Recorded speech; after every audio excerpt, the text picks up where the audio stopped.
Perdre du poids rapidement en 3 étapes simples. Il existe plusieurs façons pour vous qui font perdre du poids rapidement. Mais la plupart de ces régimes vous affament et vous rendent insatisfaits. Si une vraie décision et une volonté de faire vous manquent, vous allez vite abandonner et la faim vous attaquera de nouveau. Mon plan de 3 étapes va vous aider à 1. Réduire considérablement votre appétit. 2. Vous assurer de perdre du poids rapidement sans avoir faim. 3. Améliorer votre santé métabolique en même temps. Mon plan de 3 étapes est supporté par des études scientifiques.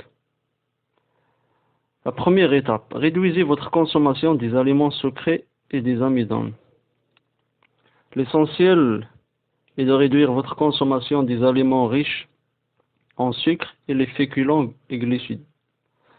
Ces aliments stimulent la sécrétion d'insuline dans votre corps.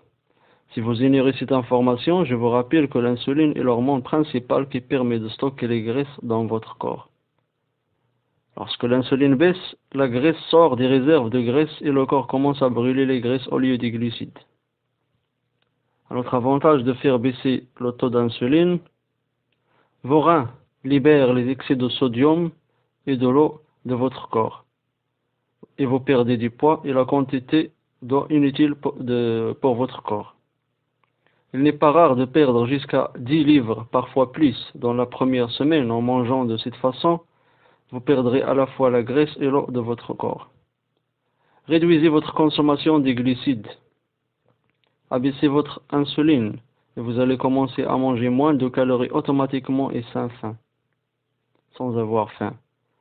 La règle générale, l'élimination des sucres et amidons glucides de votre alimentation quotidienne fera baisser votre taux d'insuline, calmer votre appétit et vous faire perdre du poids sans avoir faim.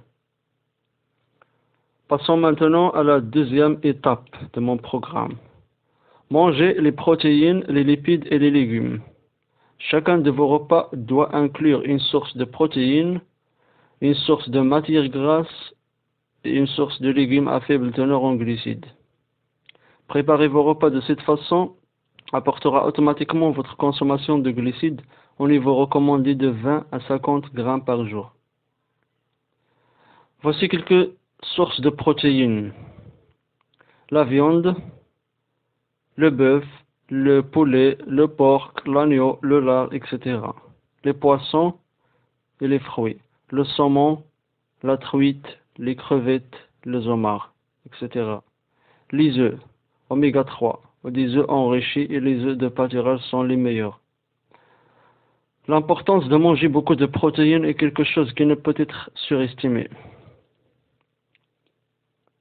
Ceci a été prouvé dans la stimulation du métabolisme de 80 à 100 calories par jour.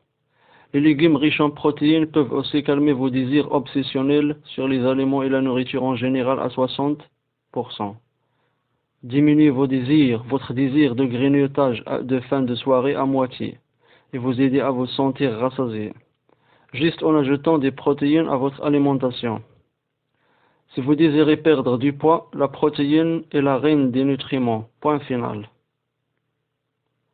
Voici quelques exemples des légumes à faible teneur en glucides. Le brocoli, le chou-fleur, les épinards, le chou frisé, le chou de Bruxelles, le chou, la blette, la laitue, le concombre, le céleri. N'ayez pas peur de charger votre assiette avec ces légumes à faible teneur en glucides. Vous pouvez en manger des quantités massives sans passer au-delà de plus de 20 à 50 glucides par jour. Une alimentation à base de viande et de légumes contient toutes les fibres, vitamines et minéraux dont vous avez besoin pour être en bonne santé. Pas besoin d'inclure les gras entiers dans votre alimentation quotidienne. Voici des aliments gras. L'huile d'olive, l'huile de noix de coco, l'huile d'avocat, le beurre, le suif. Mangez 2 à 3 repas par jour. Si vous croyez que vous avez faim dans l'après-midi, ajoutez un 4e repas. N'ayez pas peur de manger du gras. mais essayez de consommer des aliments à faible teneur en glucides et des aliments faibles en gras en même temps est une recette qui vous aura à votre échec. Vous vous sentirez misérable et abandonnerez très vite. L'huile de noix de coco est la meilleure huile de cuisson à utiliser. Elle est riche en acides gras et appelée triglycides à chaîne moyenne, TCM. Ces graisses sont plus épanouissantes que d'autres et peuvent booster légèrement le métabolisme. Il n'y a aucune raison de craindre ces graisses naturelles. De nouvelles études montrent que les graisses saturées ne soulèvent pas du tout votre risque de maladie cardiaque.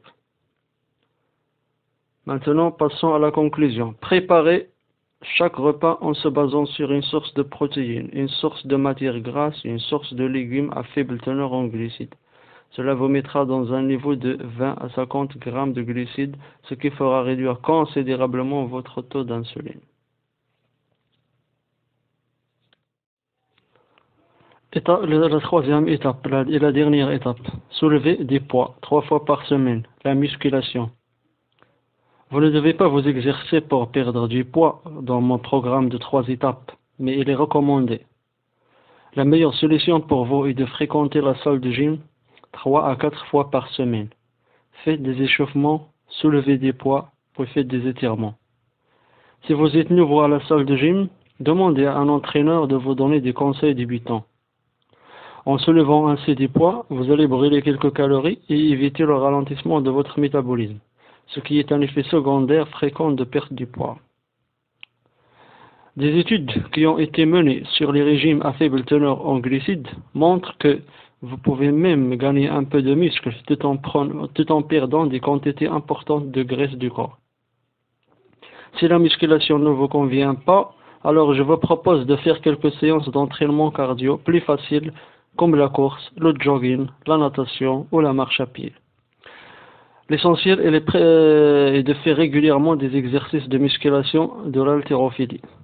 Si vous ne pouvez pas, faites du cardio. Merci pour avoir regardé cette vidéo.